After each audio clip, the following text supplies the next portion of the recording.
नावाचं एक वर्तमानपत्र त्या दिवशी त्यांनी सुरू केलं.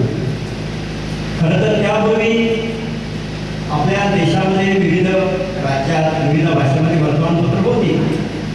तथापि मराठीमध्ये आपल्याला वर्तमानपत्र नव्हतं आणि त्यानंतर बाळशास्त्रींनी मराठीमध्ये दर्पण वृत्तपत्र चालू केलं आणि मराठी वृत्तपत्र सृष्टीचा पाया रचला गेला.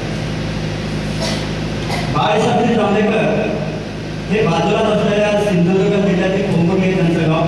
पूर्वी रत्नागिरी सिंधुदुर्ग ज्यावेळी एकच जिल्हा होता, आता तो सिंधुदुर्ग म्हणून नव्याने अस्तित्वात आलेला आहे. दरवर्षी त्या ठिकाणी कार्यक्रम होतो.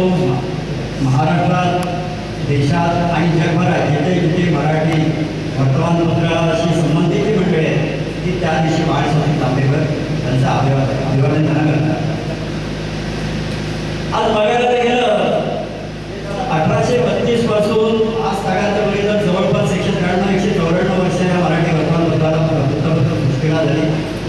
या कालखंडामध्ये अनेक मंडळींनी मराठी वृत्तपत्रामध्ये पत्रकार म्हणून काम करत असताना, संपादक म्हणून काम करत असताना या देशातील असतील, राज्यातील असतील विविध प्रश्न सातत्याने मांडण्याचा प्रयत्न केला.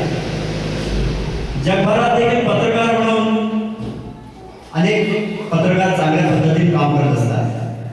आपल्याला माहिती असेल, महाराष्ट्र राज्याची निर्मिती ज्यावेळी झाली त्यावेळी आचार्य अत्रे यांनी जवळजवळ वर्षभर एकाच विषयावर अग्रलेख लिहून आणि सातत्यात लिखाण करून सत्ताधाऱ्यांना जेरी सांडलं होतं. अखेर शेवटी महाराष्ट्र राज्याची निर्मिती झाली. पत्रकार, आता पत्रकाराची भूमिका ही आपल्याला माहितीच आहे. रोजच्या रोज ते काम करत असतो, प्रामाणिकपणे काम करत असतो आणि तसं बघायला गेलं तर मर्यादा असतात. ग्रामीण भाग, शहरी भाग. आज आम्ही सर्व मंडळी ग्रामीण भागामध्ये काम करतोय. या ठिकाणी काम करीत असताना आज जर बघायला गेलं तर आज ही मंडळी आमच्याबरोबर आहे. आज बघायला गेलं तर जवळजवळ मागची 20-25 किंवा त्यापेक्षा अधिक वर्षही काम करत आहेत. या ठिकाणी सांगायला मला आणखी आनंद नक्की वाटतो की आमचे एक सहकारी पत्रकार महेश शिवरकर त्यांची राजापूर नगर परिषदेमध्ये स्वीकृत नगरसेवक म्हणून काल निवड झालेली आहे. एक असा आमचा एक पत्रकार त्या ठिकाणी आता एक नगर भूमिकेत दिसेल. तर ग्रामीण भागात पूर्वी किंवा शहरी भागात काम करत असताना आज आपण राजापूर तालुक्याचा विचार केला, त्या ठिकाणी काम करत असताना अनेक मर्यादा असतात. पूर्वी इंटरनेट सेवा नव्हती. त्यावेळी जे बातम्या ज्या काय असत तर ते गाडीवर टप्पा टाकलं जायचं, हे केलं जायचं आणि त्यानंतर ते रत्नागिरीला वगैरे हे व्हायचं.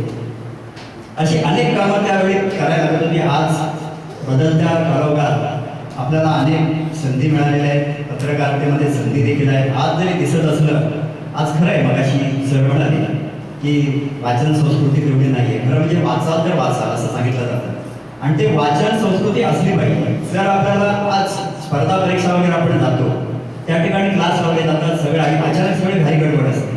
त्यापेक्षा जर प्रत्येकानं रोजच्या रोज जर रोजचा पेपरचं वाचन केलं तर नेमकं काय घटना घडतात दैनंदिन याच्यामध्ये त्याची आपल्याला माहिती होत असते.